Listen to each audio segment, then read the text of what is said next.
Hello, everybody, and welcome to Charts with Dan. Today, we are looking at the weekend box office where a close race from last weekend flipped the other way. We're going to talk about that, as well as some big news that came out today that is charting the path, no pun intended, of what this show is going to be talking about for the next few years. A lot of new release dates, some we knew, some we didn't know, some titles we didn't know for the Marvel Cinematic Universe. We're going to go over those and the potential contests that could be coming up. A couple of very interesting face-offs if things stay on the same dates, which more than ever now, they have a tendency of not doing. Before we get to any of that, though, sadly, as we often do at the top of the show, I wanted to acknowledge the passing of an entertainment great, an Oscar winner. Actress Olympia Dukakis passed away last week. She was an Academy Award winner for Moonstruck, one of the most beloved comedies of the 1980s, also starring Cher and Nicolas Cage. She also appeared in dozens of TV shows and films across her career, including Look Who's Talking and Steel Magnolias. One of those actors, and if you haven't seen her work, a lot of it happened in the 70s, 80s, 90s, but I always found her to be just an incredible presence and somebody that you always loved to see pop up in a big role or a small role. Mara and I were watching Working Girl not too long ago, and she popped up in a very small role, but that scene came to life because she was in it. So just wanted to take a brief moment to remember Oscar winner Olympia Dukakis, who passed away last week. Let's look now at the box office chart for this weekend. Last week, it was a very narrow competition between Mortal Kombat and Demon Slayer the movie. This week, it was another very narrow competition, but it actually flipped the other way. Demon Slayer is the number one movie in the country in its second week of release here in North America. Mortal Kombat is a narrow second place by less than $200,000. Both of them just under $6.5 million. So the close competition between those two movies is one story. The other story being the fact that they both had huge drop-offs, more than 70% drop-off. If we were in the normal times, we would say that is a disastrous drop-off. That is a horror movie, loathed horror movie drop-off. That's not something that you want to see. And perhaps, we took a lot of signs and indications from last weekend because both of these movies did so well that people were eager to get back to the movies, and I still think that's the case. However, I think we're also seeing now that initial surge was largely just in that first weekend. So if you are one of these studios that's releasing a big movie, you'd better hope that it's not too niche, which I think perhaps could have been the issue with Demon Slayer, or perhaps not quite as beloved as it could have been, which perhaps could have been the case with Mortal Kombat, because we didn't see that softer pad for either one of these films. It was 72 to 73% drop for both of these movies. That's not disastrous for either. We'll look at Demon Slayer. Demon Slayer has made all the money in other countries, so that's fine elsewhere. Mortal Kombat is still in that zone of a theatrical run. A very profitable theatrical run would be great, but we don't know what the money is on this movie really, because it has got the HBO Max thing going on, different windows, etc. But I'm sure that it's not great news if you're Warner Media. You don't want to see Mortal Kombat take a 70% dive in its second week at the box office. That's just how it happened to go in this case. We're not back to normal yet, and it's tough to read the tea leaves on all of these things, but I think with Demon Slayer, perhaps it should have been expected, because anime, as we'll see, while its influence has been expanding, it is a little bit more of a niche market, certainly much more than a movie like Mortal Kombat. Mortal Kombat, I think perhaps that's a judgment on the movie itself. Perhaps the word of mouth was such that those who didn't go out to see it in its first weekend in theaters said, you know what, I've got HBO Max. I heard from my friends that it's, generally the consensus from a lot of people has been good, not great, and then kind of downward from there. So perhaps people said, I'm going to stay home. I'm going to watch it. I'm not going to go out to the theater and see it.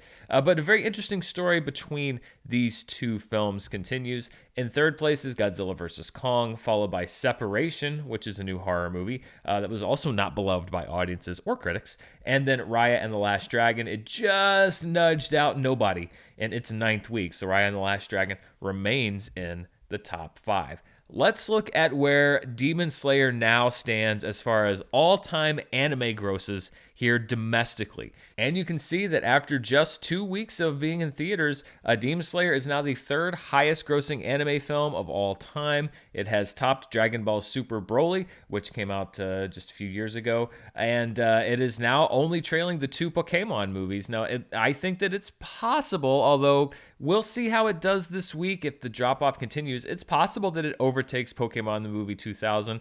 Does not look like it's going to overtake Pokemon the first movie, which also had a much broader audience that was for kids. Demon Slayer is much more adult-oriented, both in subject matter and in rating, a restriction for who can go see it. But I really do think that this is another story of, and I think perhaps Netflix may have played its part as well, an anime becoming well-loved, very popular here in North America, in the United States in particular, and having a successful theatrical run.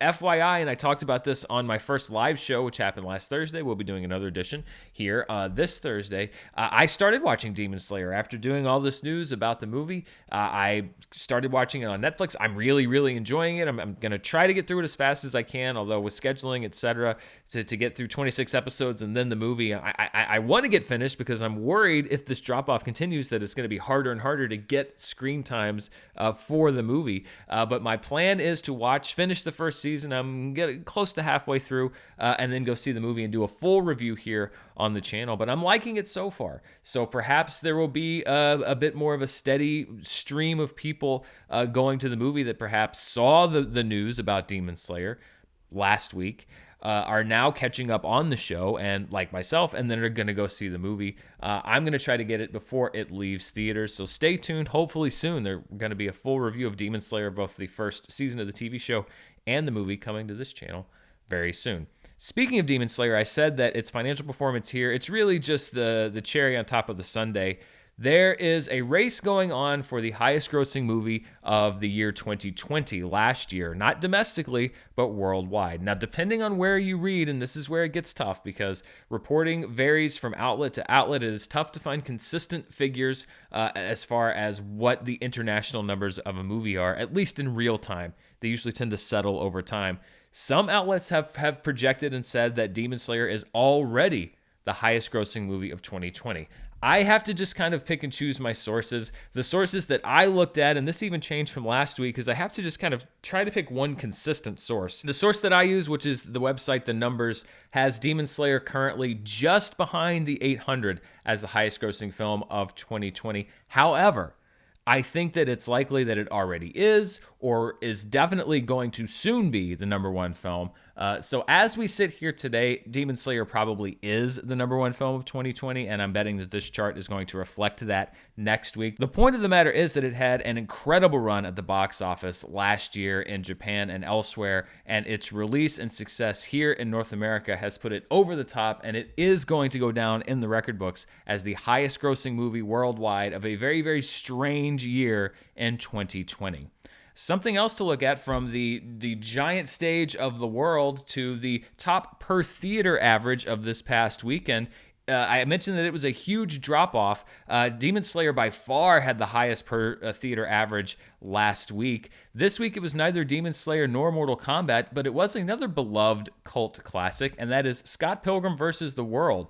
It had a 10th anniversary re-release. It was only in 152 theaters nationwide, but it had the top per theater average of any movie this past weekend, $4,802. That's well below the theater average of Demon Slayer last week, but still, it's great to see that movie having some box office success. Its total for the past weekend, it didn't crack the top 5. It was under $1 million, but some people that are just now able to return to theaters are finding reasons to go. Enough went to revisit Edgar Wright's film on its 10th anniversary re-release that it puts it on top of at least one chart this weekend, which would be the top per theater average, packing more people per theater than any other movie this past weekend. Let's take a look at what the 2021 charts look like, and Godzilla vs. Kong remains number 1, as it will be for quite some time. Tom and Jerry number 2, Raya and the Last Dragon still trying to catch up there at number 3. Demon Slayer moves up 2 spots from last week and actually bypasses Mortal Kombat, so it had a better week and then a slightly better weekend to move beyond it to the number 4 spot. Mortal Kombat drops down 1 slot to number 5. Nobody gets knocked down 1 to number 6. And then The Marksman, The Little Things, Chaos Walking, and The Unholy are the final 3 movies of the 2021 domestic box office. Let's look at what the worldwide box office is looking like. Number 1 is still Hi Mom, Detective Chinatown 3 at number 2. Godzilla vs. Kong,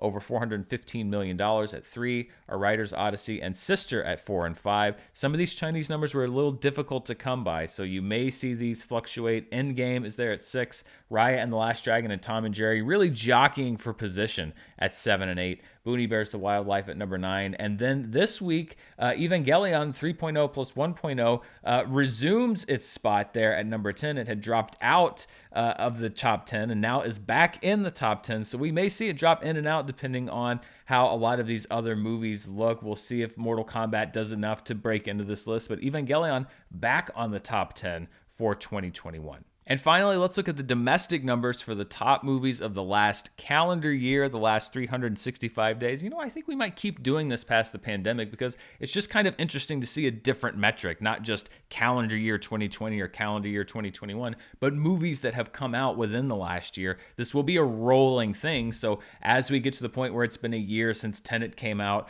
or a year since New Mutants come out, they will rotate off of these charts. But Godzilla vs. Kong, still the highest grossing film of the previous 365 days, followed by Tenet. The Croods: A New Age. Look at this. It is a slow crawl. Can it bypass the domestic total of Tenet? We will see. It's at the very end of its theatrical life. Does it have a little more or a little less than $400,000 left in the tank? Wonder Woman 1984 is at number 4. Tom and Jerry trying to cross that margin, trying to pass Wonder Woman 1984.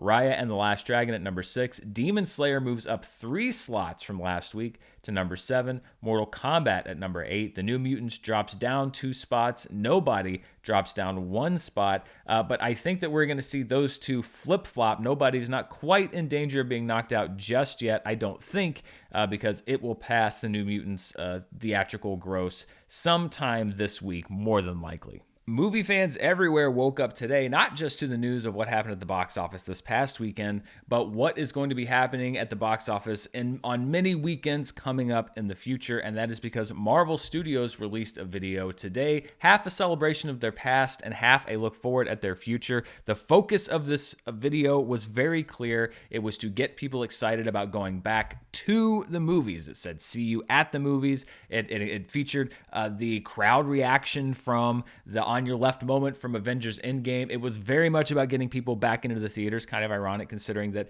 Black Widow is going to be a hybrid release, but Marvel's got to do and Disney's got to do what they got to do. But they also unleashed a slew of release dates for their upcoming films. Some of these release dates we knew, some of them we didn't know, and we got some new titles. So I wanted to look at what was announced today, or at least what they reminded people of today, and then what that means for the box office outlook. What kind of competition are these movies going to face? And as we get further out from where we sit today, this gets more and more interesting. So let's start off with the one that we all already knew about. We're actually now, I think this weekend, we are celebrating what would have been the year anniversary of Black Widow actually coming out. This would be the kickoff of the summer movie season in any other year. That is not happening this year. Black Widow on the schedule for July 9th. 2021. We already knew that. It's got its rating. It's ready to go. And it has no competition on that date. There is, it's in the middle of the summer movie season, but there's no direct competition for Black Widow. We all pretty much know what the box office looks like. Plus, this is going to be the first MCU film in a couple of years almost, so people are going to be excited to see that movie. Then, of course, the movie that we already got one trailer for, which is Shang-Chi and the Legend of the Ten Rings for September 3rd. We knew that movie was coming out. Again, no real competition in that theatrical window for that film. Later this year, we've got 4 Marvel movies still to come. We're starting in May. We still have 4 movies. Eternals, November 5th, 2021. We knew that was coming out. It is opening up against Clifford the Big Red Dog. The week after it opens, it's got Ghostbusters Afterlife and then Top Gun Maverick the week after that. So Eternals, of all of these movies so far, is going to face a pretty crowded box office picture. A lot of other movies that are going to be competing for their attention. So I think there's a little more pressure on Eternals because if it doesn't capture the zeitgeist right away, it runs the danger of being overwhelmed by these other big event movies, particularly if those event movies turn out to be really good. So, Eternals already kind of risky for Marvel in that it is an unknown quantity. People don't really know these characters, very similar to Guardians of the Galaxy. The box office picture is a little more cloudy for that one as well. Of course, this holiday season, we have Spider-Man No Way Home opening on December 17th, 2021. This is the most crowded box office window of any of their movies this year. There's no direct competition on opening day, but it's going to be in the market with West Side Story from Steven Spielberg, which will have opened the week before, and in the days afterwards, The Kingsman, The Matrix 4, Sing 2, among others, are movies that are going to be opening up. But strangely, I think of all of the movies that we've seen here, this one is the one I feel the most confident about, because it is Spider-Man. There is a lot of buzz around this movie. There's been a lot of buzz around this movie. We have confirmed appearances from several characters across the Spider-Man mythology. There are rumors flying about other stuff. We'll see what happens with that. But even though it faces the most competition of any movie, I think that I'm most confident in Spider-Man No Way Home. So that's 4 movies that we're getting just the rest of this year. Marvel then went on to map out what they're putting out theatrically. But keep in mind, this does not even count the TV shows that they're doing, or I guess the Disney Plus shows, whatever you want to call them, things like Loki and What If, etc. This is just theatrical. Next year, on March 25th, we have Doctor Strange in the Multiverse of Madness. That will be 3 weeks after the Batman is slated to open, 2 weeks ahead of Sonic the Hedgehog 2. So I think that you see a pretty nice box office window for Doctor Strange. Let the runway for Batman kind of run out, ramp up for a couple weeks before you get another Sonic the Hedgehog movie, if that movie sticks to its date. Then, to kick off the summer movie season, Thor, Love, and Thunder, returning Taika Waititi. No big competition for this movie until the end of May when we hit the Memorial Day window. So Thor, Love, and Thunder looks like it is going to have plenty of room to kick off summer 2022 with a bang. Of course, people really high on Thor after Thor Ragnarok. You've got the return of Natalie Portman. A lot of good things going for that movie. One big detail that we learned today, I think we knew that this release date was happening, but we got a title for the next Black Panther movie.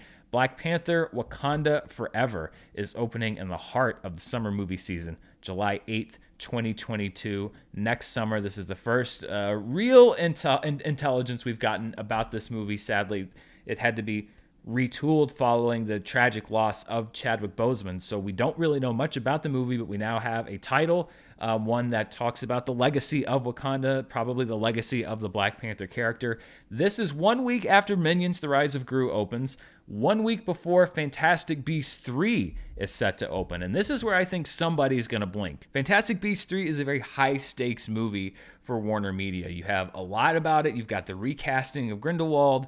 You have the fact that the last movie didn't do particularly well given the stage and given the scale of where they wanted it to go. They're really staking a lot on this movie. And so the question is, are they going to keep it on the schedule to open 1 week after what is sure to be a massive opening weekend for Black Panther Wakanda Forever, a movie that already has a lot of goodwill? And if it turns out like the previous film and you have so much talent returning, it's probably going to have a healthy second weekend. This is the first place where I think these announcements today from Marvel and Disney are going to have a big impact on the box office schedule, because my prediction here is that Fantastic Beasts 3 is going to move off of that weekend. I think it is going to move either later into that summer or into the fall. That's where the other Fantastic Beasts movies have opened in general anyway. So I think that we're going to see Fantastic Beasts 3 move at some point. Also that month, if we're looking right now at July 2022, there are 2 big movies that are currently scheduled to open against each other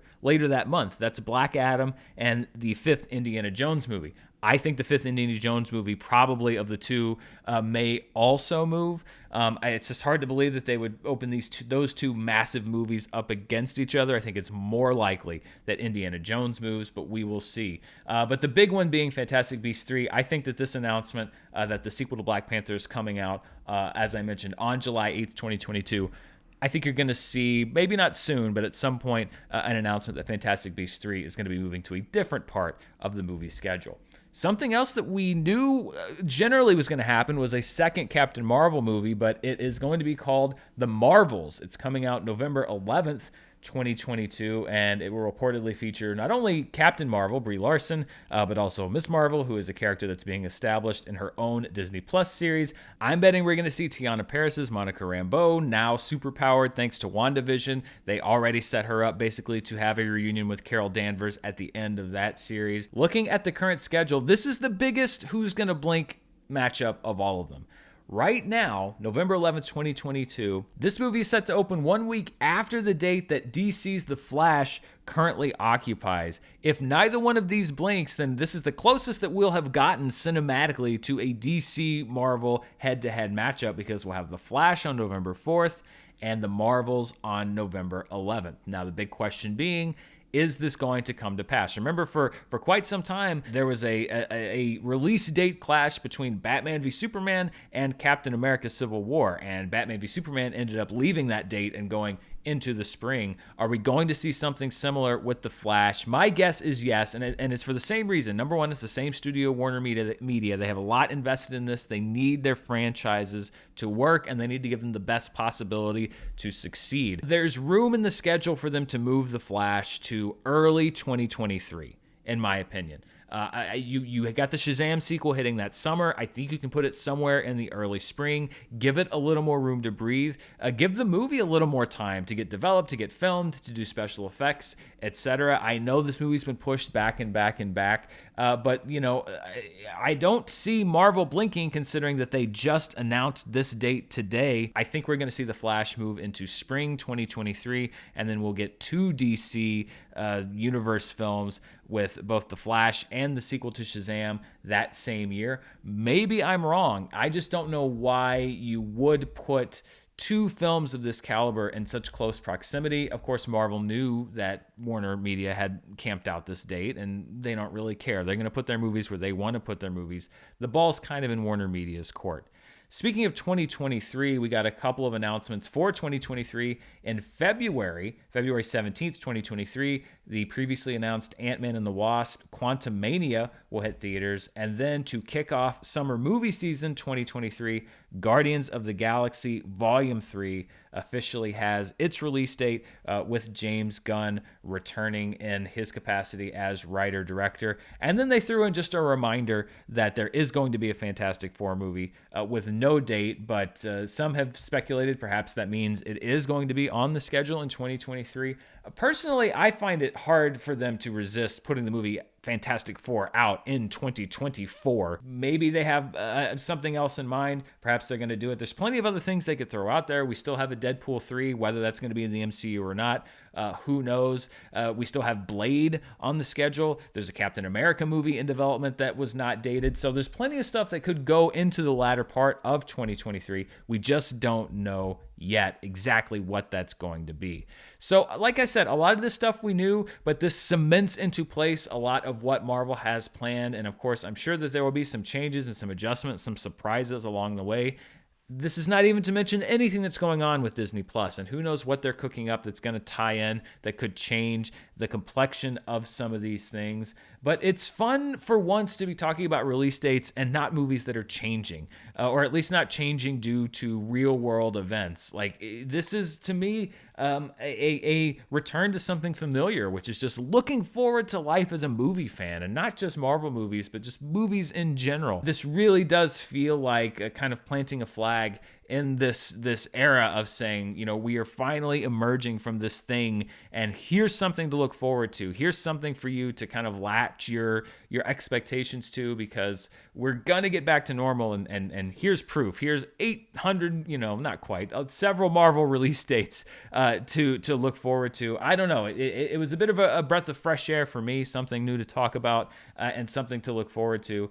Perhaps not for everybody, but I'm excited to see what happens with all these dates, what happens with all these films, and most importantly, I'm excited to see them because I'm a fan.